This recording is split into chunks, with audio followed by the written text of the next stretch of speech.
Pretty good. How are you? Fine, thank you. My name is Ada Woodson Adams, and I'm originally from Nelsonville, Ohio. Okay. And I'm here to interview you today, July 15th, 2006. And I'd like to just maybe start out by asking you a couple questions. Can I get your name? Your name, please. My name is Marsha. Todd is my maiden name. Last name Stewart. Can we stop? Just Todd Okay. Stewart. I'm sorry. Okay. I won't take way longer. Okay. Sorry about that. 48. The kids from outside.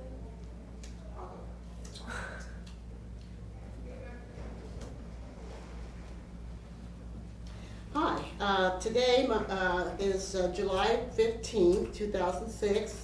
And my name is Ada Woodson Adams, Okay. and I'm here at the Holiday Inn, Zanesville, Ohio. I'm going to be interviewing Marsha Stewart. Marsha Lett- Todd Stewart. Marsha Todd. Todd Stewart. Stewart, Okay. yes. And we're at the Lett reunion. And Marsha, thank you for being here today. I really appreciate you taking the time to speak with us. Can you give me the name of the place of your birth? I was born in Blanchard, Michigan, which is in Isabella County, the central part of Michigan. And I grew up in Remus, Michigan, which is in Mecosta County, Michigan. Thank you. And your date and place of birth? I was many born on October the 12th, 1946, and that was in Blanchard, Michigan. I'll be 60 years old in October. In October. Okay. Who are your parents? My parents were Ione Sawyer Todd. My father was Marshall Todd. And my mother, where the Lett connection comes in, which would be my great-grandfather's name was Aquila Lett. And he did come from the Lett settlement here in Zanesville. Okay. Did you get to meet your grandfather? No, I have not, no. Okay. And your father, was he born, where was he born? My father was born in Remus, Michigan, but his mother was a Harding, a Norman and Harding. And then my grandfather, my great-great-grandfather's name was Stephen Todd, who was a runaway slave. Stephen Todd was? Yes. Okay. And the Normans and the Todds, well, he was on a plantation in Kentucky, and they came through Hocking County. And that's how they were married there. He ran away with a slave master's daughter. That was your grandfather, Harding? Yes. His name was Stephen Todd. Stephen Todd. Yes. It was my grandmother who had a direct relationship to Warren Harding, the 29th president. Okay, you want to talk about that? Well, I can, if Okay, you want me to. Yeah, just give me a little background on that. My great-grandmother, whose name was, because you got that camera going, I can't remember now. But anyway, she was a first cousin to Warren Harding. Her father and Warren Harding's father were, there were brothers. They were first cousins. Their fathers were brothers. Okay. Tell me this, I'm going to go back a little bit because I'm also interested in the runaway slave story and how he came into this area. Would you repeat for me where he ran away from and where he ran to? Stephen Todd was a slave in Kentucky. Now, I don't know exactly what plantation he was on or if it was ever documented, but he was a house slave, and he ran away with a master's daughter. They came through, from what I was always told, through Hocking County, up through that way. And they did go to Canada, and they were there, I would think, probably a year before they came by covered wagon from Canada, and they settled in the central part of Michigan. Very good. You mentioned Hocking County. that is an area in not too far from here. Right. Do you know what kind of work he did there, Stephen? No, Okay. no, I don't. Okay. And one of the things when he ran away, do you know if he had help in running away, or how did? See, we have no idea. Okay, that's okay. Do you know when he was born? Approximately. No, I don't. Okay.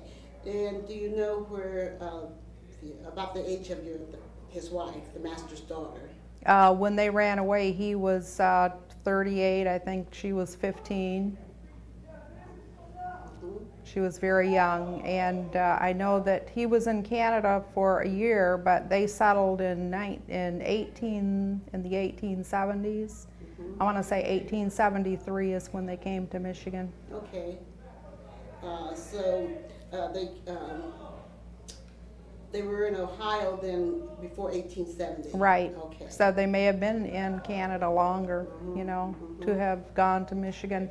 They came with another family. Their last name was Berry. Barry. He was also an escaped slave, and they came together. Okay. But they had, I would say, 3 children that were born in Canada, so they must have been there, longer than that 1 year for the 3 kids to have been born there. Right. But that's documented on the website that I have. Okay, I was going to ask you about your website. What kind of information do you carry on your website? It's the history of the the settlers, and most of them did come from this area. The settlers that came north to the 3-county area of Mount Calm, Isabella, and Mecosta counties, which are all in the central part of Michigan. Mm-hmm. What were some of the name of the families that came there? The ones that came first, the first one was Jim Guy, who arrived in Michigan in 1861. He was the first African-American settler to Mecosta County, Michigan. His deed was signed in May of 1861. He was the first African-American settler. There was one settler before him who was white. His last name was Shadell, and he supposedly founded Mecosta County, or the township, the town of Remus. Mm-hmm. And then he was the first settler. Then the second, the people to come after him, I think there were 8 original families. They were the Harpers, the Pointers, his name was Guy, Calaman, Cross, and then, that was during the 1860s. Then the 1870s, there were the Grosses, the Pointers, the Cooks. Again, there were probably over 100 names of people that came between the 1860s and 70s. Wow, yeah. Now, some of these names carry on today. Right. Like the Guys and the Harpers. Right. Do you know if there are still Grosses and Pointers and Cooks in that Michigan area? Yes, there are. There are. Mm-hmm. And did any of these families come out of the Hocking County, Ohio? I found a lot of them in Payne's Crossing. Mm-hmm. Those very same families, the Hardings also. Mm-hmm. Now, the Stevens were another family, but there were a few families I noticed that had maybe changed the spelling of their names, like the Male, M-A-L-E, and Male, M-A-Y-L-E. Mm-hmm. Also, the Hardings were H-A-R-D-I-N as opposed to I-N-G. Mm-hmm.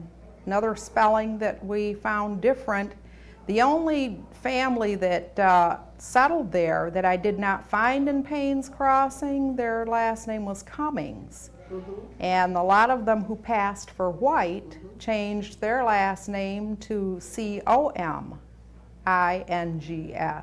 Okay. as opposed to the ones who stayed black, which were C-U-M-M-I-N-G-S. Okay. Speaking of that, go ahead. You had something else you No. wanted to add? Okay, speaking of that, what ethnic group did you grow up as? Did you? I grew up, I was born in the 40s. We grew up as, my sister and I were saying today on our birth certificates, we were Negroes. So we were always African American. Okay. Did your parents ever talk about ethnic background or cultural background? Yes. My grandmother, who was the cousin to President Harding, she and some of her sisters grew up on the Chippewa Indian Reservation in Mount Pleasant, Michigan. She was also a teacher. She was the first teacher to graduate from, I don't know if she's the first African American. She graduated in 1914. It was called Central Michigan Normal College for teachers. Okay. Did you teach in Michigan there at Mount Pleasant? She taught on the Indian Reservation, I've been told, and also there were one-room schoolhouses at the time, and she taught, I want to say it was a one-room schoolhouse called the Nostrand Schoolhouse. Okay. And your grandmother's name again was? Emma. Emma. Norman. Todd. And her mother was the one, her name was Mary, I finally remembered, Mary Harding Norman. Okay. And it was her mother that was? Yes, my grandmother, her mother was the first cousin to Warren Harding. Okay. And how did you find out about your relationship to Warren Harding? It's things that we were told all of our life, but we were told never to discuss them because we might end up dead. Okay. And this was when you was growing up in Michigan? Right. Did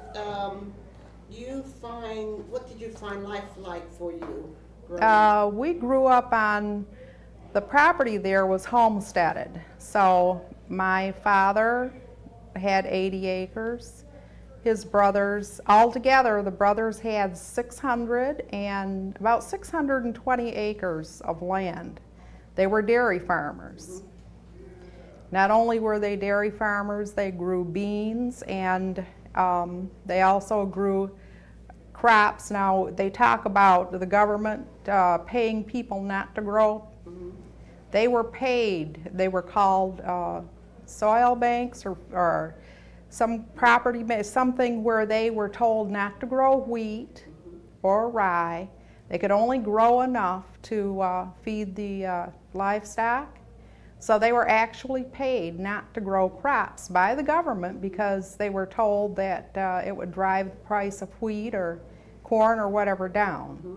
But they were bean farmers also. They grew red beans, pinto beans. Along with being the dairy farmers, we sold milk. We would have a truck come around every day to pick up the milk. They were refrigerated cars that would come and pick up the milk. And my grandfather was known as probably the most prosperous black, farmer in the area. Wonderful. I want to go back to Payne's Crossing. The people that came out of Payne's Crossing, how were they related to you? You don't give me details. Well, from the names that I noticed who came north, Jim Guy, like I said, was the first one. The guys were, on my mother's side, my grandmother was a Guy. Her last name was Guy. And that's how we were related to the Guys. Also, her mother was a Cattleman. Okay. So those are some of the names that came there. And then I noticed also in Payne's Crossing there were Normans, like I said, and Hardings. I didn't notice any Todds, but it was probably through the Cattlemans and the Guys. And also I noticed the Harper name there. We're related to the Harpers. The web page site that you have, you talk about these families. And one of the things on the website is the Old Settlers. It's called oldsettlersreunion.com. Okay, how did you come up with that name? We've had, it used to be called the Pioneer Picnics. They're now called